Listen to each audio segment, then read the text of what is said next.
Hey, hi. Are you noticing this brown velvety thing in my back? This is a fungus and its name is Hapoxylon. ये basically वो fungus है जो किसी भी organism को decay करने में पहली कॉलोनाइजर होती है. तो you can see this is a big tree trunk and it can be lying at this place for more than 50 to 60 plus years, I can guess, क्योंकि काफ़ी बड़ा स्ट्रक्चर है. You can see the roots also. तो ये जो fungus है that is the very first coloniser of this would.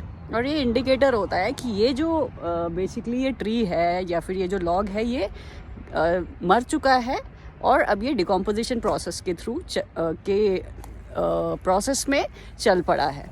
तो basically fungus जो है ना वो आपके किसी भी चीज़ को डिकम्पोज करके उससे जो अवेलेबल न्यूट्रिएंट्स होते हैं उनको रिटर्न बैक करने में हेल्प करते हैं इन द सॉइल.